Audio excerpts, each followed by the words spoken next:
Klassi nimi on siis Twin Sportbike, nagu nimigi ütleb, et see on 2-silindrilised sportmootorrattad ja ta on eelkõige mõeldud neile inimestele, kes tahavad säästlikumat alternatiivi teistele klassidele.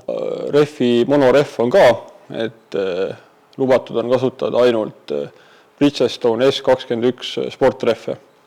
Aga kui vihmaseid, siis on muidugi vihmasõidurehvid. Võistlema saavad tulla need, kellel rahakott siis ei võimalda või siis need, kes ei taha palju investeerida spordi alla, aga samas saab väga palju lõbu sellest. Need ongi, kuna see klass loodi siis kunagi Suurbritannias 2004 aastal üks maailma suurimaid ringrajaklubisid üldse, BMC, neil oli siis sõidukoolitus ja nad koolitusel kasutasid neid sikleid. Ja võidusõitjad ise siis, kes koolitasid, siis nad leidsid, et see sikkel on väga hea võidusõiduks. Ja siis sealt see asi hakkaski argnema, nad lõid klassi ja et oligi, et samad piirmäärad olid ja enim kasutatavaks sikliks sai Suzuki SV650, mis samas koha peal on ka 2 varianti, üks on siis vanem karburaatoriga ja siis uuem sissepritsega. Et siklid on üsna odavad, et mina sain isegi õnnestus saada 500 euroga ja teist sama palju pidi alla panema ja saigi täitsa sõitva mootorratta, millega on Pärnus võimalik sõita ilusti 1.25 aega tänaval. Teistele ka ikka, et muidugi kõik siklid, mis on 2 silindrit ja kuni 55 kilovatti tehase poolt ette nähtud võib. Et näiteks Yamahal on MT-07 ja R7. Kawasakil on Ninja 650, Z650 ja R6N näiteks. Ja Hondal nüüd päris piirides ulatuvas siklit ei ole, on näiteks CBR 500 ja isegi ka üks Ducati mudel. Ducatile on siis eraldi piir antud, et võib olla rohkem kui 690 kuubikut, et kuna Ducatil on sarnased mudelid õhkjahutusega, siis töömaht võib olla suurem kuni 820 ja ka võimsuse piir jääb samaks, et võib ka Ducatiga sõita, kes tahab. Põhipiirang on see rehv, mis teeb asja odavaks, et põhikuluartikkel ringrajal on ikkagi slikid ja segurehvid, mis maksavad palju, mida on üldiselt tihtipeale ka raske saada, peab ette tellima. See rehv on nagu poole odavam ja seda saab kohe letist võtta, et sa ei pea nagu ette tellima seda rehvi. Ja mootorratta piirangutest põhiasjad ikkagi nagu teistes klassideski.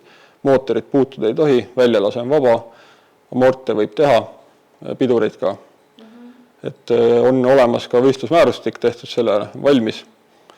Seda saab vaadata Suzuki Team Estonia lehelt ja tuleb ka M-sporti ülesse kindlasti. Et see ongi asja mõte, et on isegi vanad superbike'i sõitjad on huvi üles näidanud, kes enam ei sõida, Pirita aegades sõiteid, siis on päris noored, et väga erinevad sõitjad, et seal ei olegi nagu sellist otsest kindlat gruppi, kes seal sõidaks.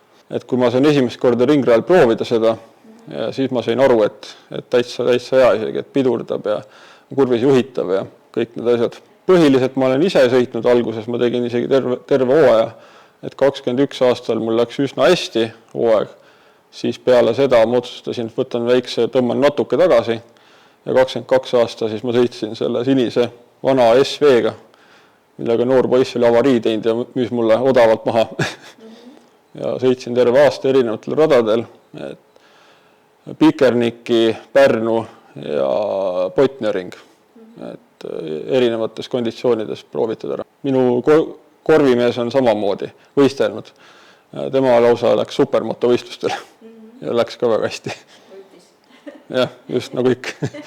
Ammu teadnud Karol Kadarik oma huvitavate sõiduvõtetega, siis otsustas ka, et toistis sikli ära ja hakkab siis sõitma sellega. Nagu ma ennist rääkisin, Suurbritanniast sai asi alguse, siis seal oli ta kohe äärmiselt menukas. Esimeses stardis oli kohe 16 siklit ja terve hooaja peale siis oli 35 punkti saajat esimese hooajaga siis.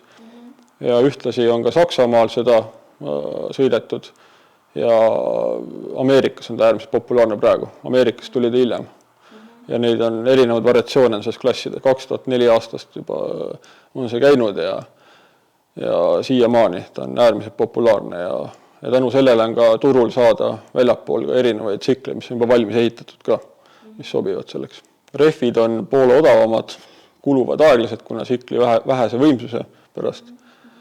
Ja on ka läbirääkimised, et saaks ka stardimakse ja asju selleks klassiks nagu odavamaks kasutatud, leiab seal 1000 euro ringis ja uus on ka niisugune alla 7000.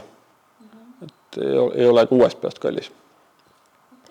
No kindlasti võib pöörduda minu enda poole, klubi lehel on siis kontaktandmed, et saab siis pöörduda, võime anda ratast proovida tasuta, kui meil on treeningpäev, siis võib julgelt tulla ja anname sõita, ei ole mingit küsimust, erinevaid variante proovida anda.